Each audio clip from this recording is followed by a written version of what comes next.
నమస్తే, welcome to our channel. నేను పద్మిని. ప్రస్తుతంతో పాటు ప్రముఖ ఆధ్యాత్మికవేత్త, వాస్తు జ్యోతిష పండితులు, లలిత ఉపాసకులు, వాస్తు జ్యోతిష శిక్షణ నిపుణులు బ్రహ్మశ్రీ నానాజీ పట్నాయక్ గారు మనతో పాటు ఉన్నారు. మాట్లాడదాం.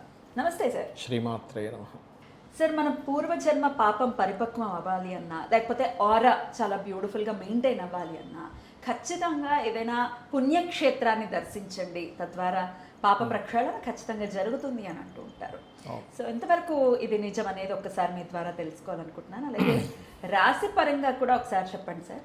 ఆయా రాశిలో పుట్టడం అనేది డెఫినెట్గా దానికి ఏదో ఇంటర్లింక్ ఉంటేనే అక్కడ పుడతారు అనేది మీరు అనేక మార్లు చెప్పి ఉన్నారు.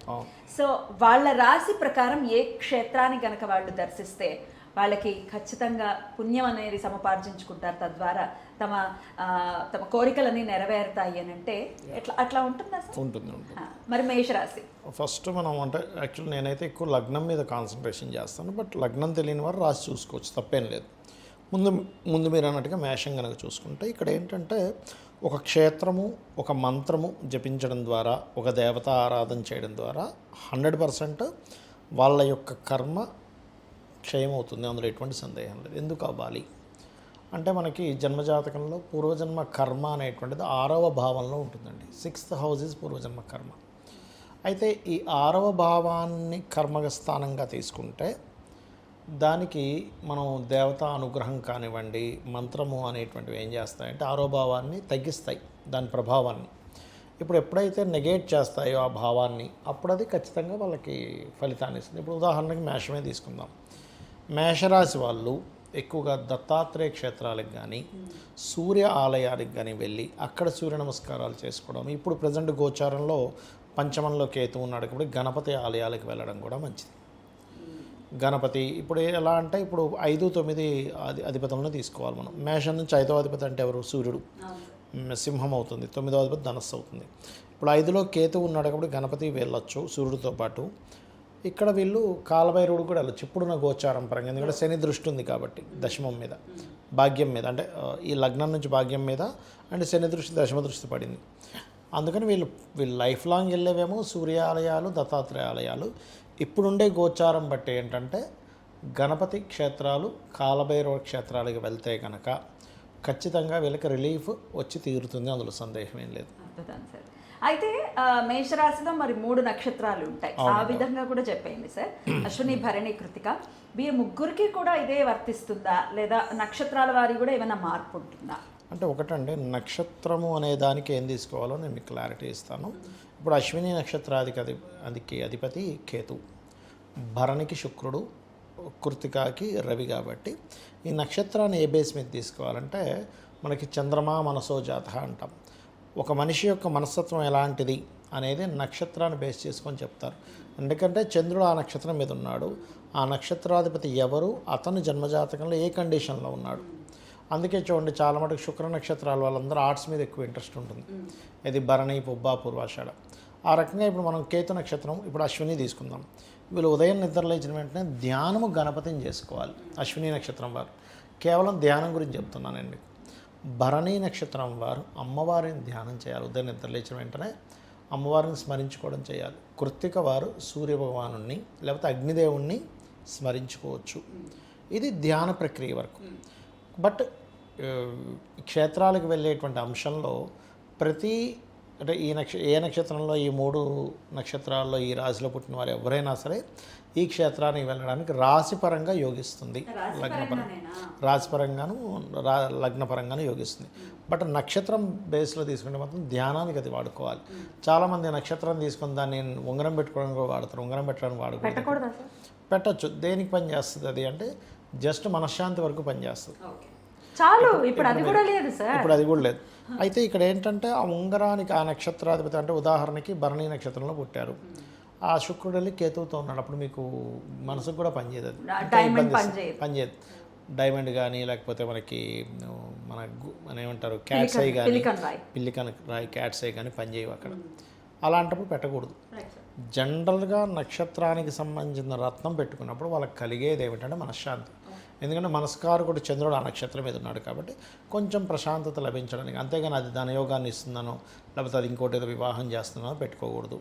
ఒక రత్నం పెట్టుకునేటప్పుడు మీకు ఆ పర్టికులర్ రత్నానికి ఉండేటువంటి గ్రహము మీకు ఏ యోగం ఇస్తుందో ఆ ఫలితం వస్తుంది. ఇప్పుడు చిన్న ఒక మెడిసిన్ తీసుకుంటాం, మెడిసిన్ తీసుకున్నప్పుడు ఇందులో ఉండే కెమికల్ ఏంటో లోపల ఉండేదాన్ని కనెక్టివిటీ అయ్యి ఆ ఫలితం ఇస్తుంది కదా, సేమ్ యాజ్ ఇట్ ఈజ్ అంతే.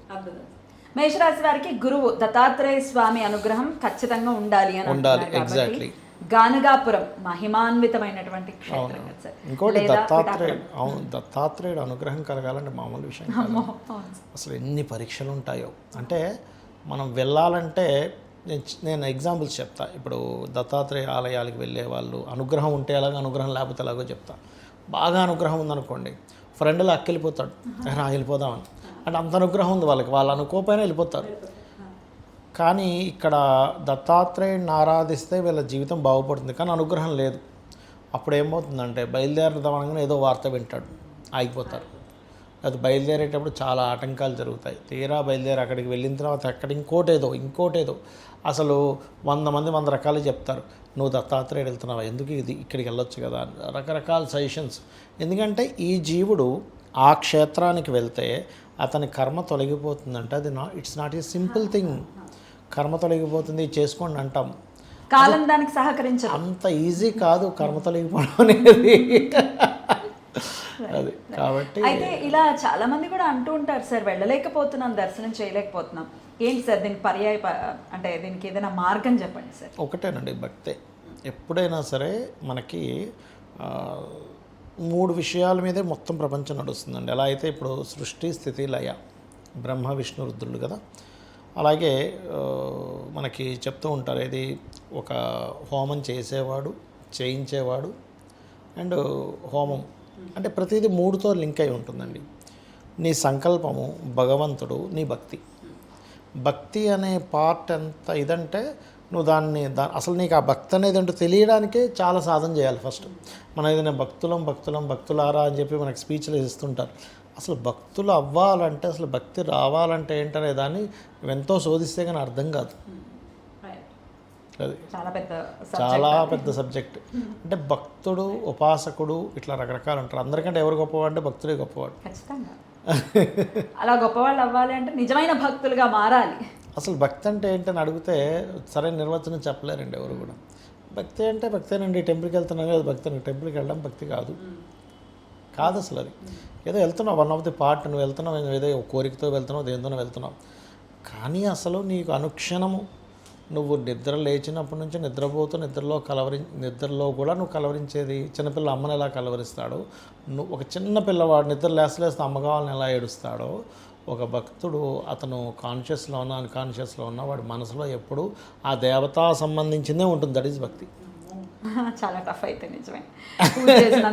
వదలకుండా ఉండలేడండి చిన్నపిల్లవాడు. ఎలాగా తల్లిని చూడకుండా ఉండలేడు. తల్లి కనప్పుడు గుక్కబడి ఏడుస్తాడు, తల్లి దగ్గరగా ఉంటే హ్యాపీ ఫీల్ అవుతాడు. అలాగే ఒక భక్తుడు భగవత్ సంబంధించిన దాంట్లో అంత హ్యాపీ ఫీల్ అవుతాడు. దట్ ఈజ్ భక్తి. ఇంకా అక్కడ ఇంకేదో కోరికలు ఏమేమి ఉండవు, ఇంకా అక్కడ భక్తి అంతే జస్ట్ ఆయన మనం అంతే. అదేంటంటే అతని విలువ తెలిసినప్పుడు, లేదా అది పూర్వజన్మ పుణ్య వాసన కూడా ఉంటుంది. అంత ఈజీగా రాదు. మీకు అన్ని యోగాల కంటే గొప్ప యోగం ఏంటంటే భక్తి యోగమే. ఎందుకంటే అది ఉన్నత శిఖరాలకు తీసుకెళ్తుందండి మనిషిని. కాంబినేషన్స్ వైజ్ కూడా తెలుస్తుంది కదా సార్ వాళ్ళకి. ఖచ్చితంగా తెలుస్తుంది. మాట్లాడదాం. రైట్ సార్, చాలా అద్భుతంగా వివరించారు. మేషరాశి వారు గురువుకి దగ్గరగా ఉండేటటువంటి ప్రయత్నం చేస్తే ఖచ్చితంగా పుణ్యాన్ని సముపార్జించుకుంటారు. అద్భుతం సార్. ఇక నెక్స్ట్ వీడియోలో వృషభ రాశి గురించి తెలుసుకుందాం. వృషభ రాశి వారు ఏ క్షేత్రాన్ని దర్శించాలి అనేది సవివరంగా నెక్స్ట్ వీడియోలో తెలుసుకుందాం. థ్యాంక్ యూ సార్, నమస్తే. శ్రీమాత్రే నమః.